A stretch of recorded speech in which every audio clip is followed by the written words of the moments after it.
माल्टा, जिसका ऑफिशियल नाम Republic of माल्टा है, ये साउथ यूरोप में एक आइलैंड कंट्री है। इसे मेडिटेरेनियन का हार्ट भी कहा जाता है। इस आइलैंड नेशन का नाम माना जाता है कि ये ग्रीक वर्ड से लिया गया है, जिसका मतलब है शहद। आइलैंड में मधुमक्खियों की स्पीसीज है जो एक खास तरह की शहद को पैदा करती है, जिसके लिए ये आइलैंड बहुत ही फेमस है। एरिया के लिहाज से माल्टा दुनिया के सबसे छोटे देशों में से एक है। ये कुल 316 स्क्वायर किलोमीटर पे फैला हुआ है। माल्टा की आबादी 4,43,000 के आसपास है और पॉपुलेशन डेंसिटी के मामले में आपको यहाँ 1633 लोग पर स्क्वायर किलोमीटर देखने को मिल जाएंगे। अरबों ने माल्टा पर कम से कम 2 सदियों तक रूल किया। उनके हुकूमत की विरासत को माल्टीज लैंग्वेज में देखा जा सकता है, जिसमें कई अरेबिक एलिमेंट्स हैं। वर्ल्ड वॉर फर्स्ट के दौरान माल्टा को मेडिटेरेनियन की नर्स के तौर पे जाना जाता था, क्योंकि आइलैंड पर बड़ी तादाद में जख्मी सोल्जर्स को रखा गया था। माल्टा 150 से ज्यादा सालों तक एक ब्रिटिश कॉलोनी था। दूसरे वर्ल्ड वॉर के दौरान ब्रिटिश आर्मी के जरिए इसे सबमरीन बेस के तौर पर इस्तेमाल किया गया था। माल्टीज कल्चर उन देशों के कल्चर से इन्फ्लुएंस है जो कभी इस पर रूल किया करते थे।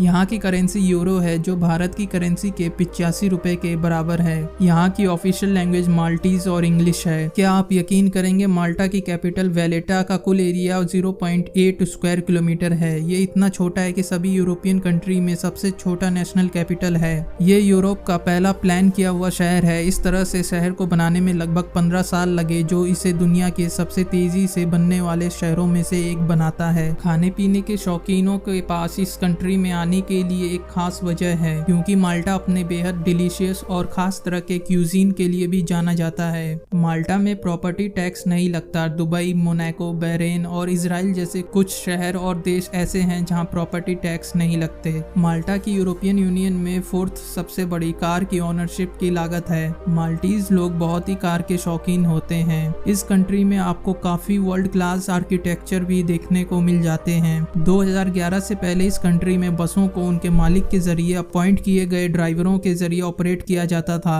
हालांकि उसके बाद से यहाँ बसों को सिर्फ एक ही कंपनी के जरिए ऑपरेट किया जाता है। माल्टा में अबॉर्शन एक टैबू है। माल्टा जंगलों और दरियाओं से महरूम है। हाँ, आपको इसके 7 आइलैंड्स में इनमें से कोई भी नहीं मिलेगा। माल्टा की यूनिवर्सिटी दुनिया की सबसे पुरानी यूनिवर्सिटी में से एक है। 1592 में एस्टेब्लिश किया हुआ माल्टीज क्रॉस इस कंट्री का सिर्फ इकलौता यूनिवर्सिटी है। माल्टा के लोग साल में 14 पब्लिक हॉलीडेज एंजॉय करते हैं। पूरे यूरोप में सबसे छुट्टियां मनाने वाला कंट्री साइप्रस है, जहां 17 पब्लिक हॉलीडेज होते हैं, और सबसे कम स्पेन है, जहां सिर्फ 8 होते हैं। ये आइलैंड नेशन टूरिस्ट के बीच इतना फेमस है कि जब टूरिस्ट इस कंट्री में आते हैं तो इसकी पॉपुलेशन 3 गुना बढ़ जाती है। IMF ने माल्टा की इकोनॉमी को एक एडवांस इकोनॉमी बताया है। यहाँ की GDP 15 बिलियन $, है और पर कैपिटा की बात करें तो 32,021 $। है। माल्टा को इंटरनेशनल लिविंग के जरिए दुनिया में सबसे बेस्ट क्लाइमेट वाली कंट्री भी बताया गया है। माल्टा मेनली लाइमस्टोन यानी चूना पत्थर से बना है और कंट्री में ऐसी कोई पहाड़ियां नहीं हैं जो 300 मीटर से ज्यादा ऊंची हो। माल्टा की कैपिटल सिटी वैलेटा में 300 से ज्यादा मॉन्यूमेंट्स हैं। यूनेस्को ने इस शहर को दुनिया के सबसे हिस्टोरिकल एरिया के ताज से रिवॉर्ड किया है। क्योंकि माल्टा एक आइलैंड नेशन है तो ये चारों तरफ पानी से घिरा हुआ है। उसके बावजूद पीने के साफ और ताज़ा पानी के मौजूदगी को मामूली ना समझें। यहाँ साफ पानी की सप्लाई लिमिटेड है। हालांकि नल का पानी जो पूरे माल्टा में सप्लाई किया जाता है वो पीने के लिए सेफ है। तो ये थे कुछ फैक्ट्स इस कंट्री के बारे में। अगर आपको ये वीडियो अच्छी लगी हो तो इसे लाइक करें, नहीं तो डिसलाइक का भी ऑप्शन है, और सब्सक्राइब करके बेल आइकन के ऑल नोटिफिकेशन को क्लिक कर दें, ताकि जब भी कोई नई वीडियो आए तो आपको नोटिफिकेशन मिल सके। Thanks for watching my video.